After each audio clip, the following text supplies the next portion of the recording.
I'm a little tired of seeing content creators act like sponsors are necessary, holding their own content hostage, providing a worse product, and treating it like it's the audience's problem.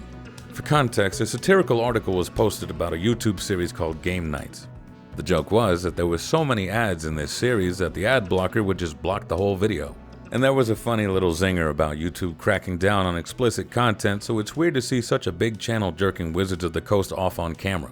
Someone tweeted that the article was based, and the host of the show, Jimmy Wong, responded, "Your choice, content with ads or no content at all. The ads are kinda how it gets paid for, you know? Satire is satire though, so no harm, no foul. So just skip through the parts you don't like with your mouse and keyboard." To elaborate, when Jimmy says ads, he's not talking about the ads that YouTube or whatever platform injects into videos. He's talking about sponsored ads that they personally accept and then plug into their own content. No ads, no content though. Personally, I think this is backwards. It's not no ads, no content, it's no views, no ads, no revenue. And then you can choose whether you want to make content with or without money. The only reason any of us can make money to begin with is because of our audience. And before we even get to talking about the problem with sponsors, let's not forget that YouTube and all these other platforms also let you make money by playing ads. There seems to be this idea that it's not much money, so I will tell you that my last video is almost 14 minutes long, and at over 50,000 views, it's netted me about $200. Is that a lot of money? I grew up poor, rural, and working class, so in my opinion, $200 is a lot of money for some yapping, especially if you consider that this isn't my job. It doesn't cost my audience a penny out of pocket, and doesn't inflict them too much mental anguish. Let Google pay for it, that's my motto.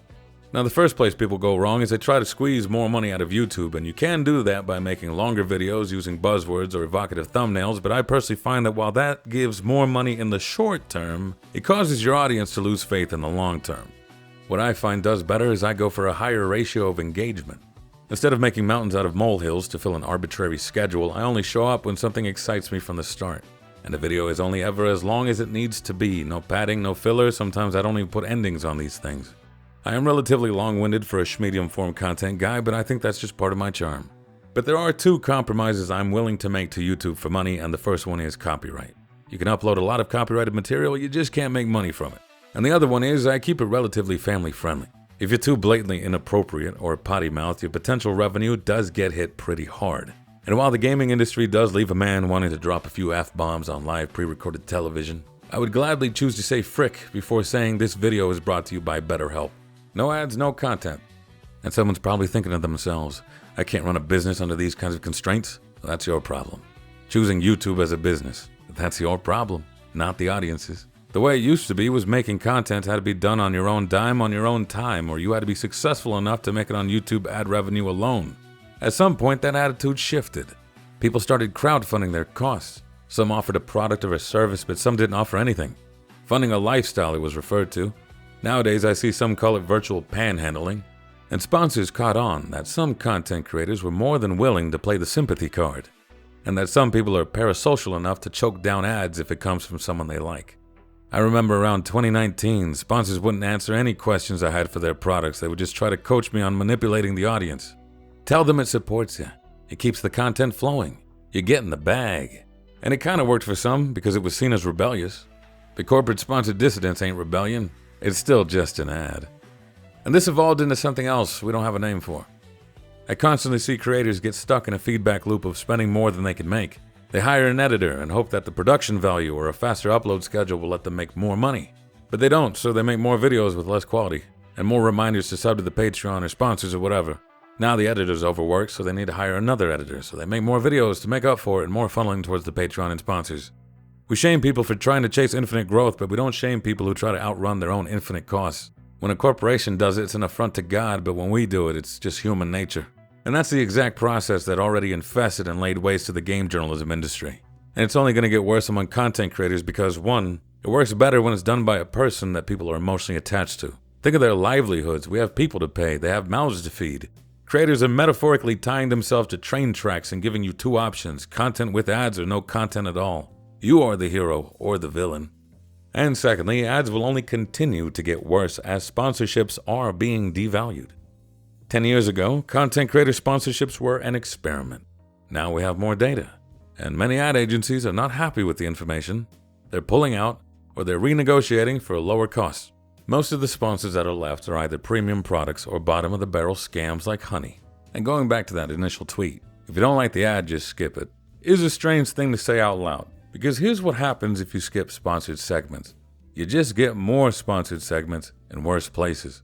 There used to be a time when sponsors would pay for entire videos dedicated solely to their product. But people skipped those, so sponsors then wanted the ads inside of other videos instead.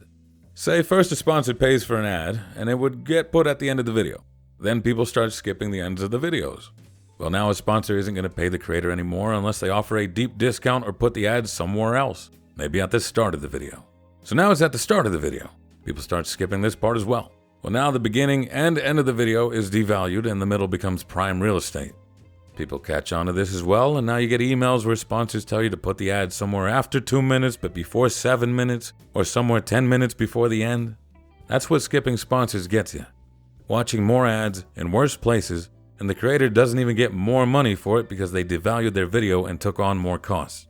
What is this trade deal? I make bad business decisions, you get a worse consumer experience.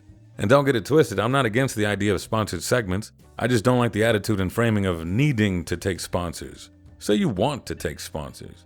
Only sponsor I took on my content was a stream for Raid Shadow Legends a long time ago because I had a smaller community who thought it'd be funny as an April Fool's gag. And I definitely want to take on sponsors now so I can fund more indie game development.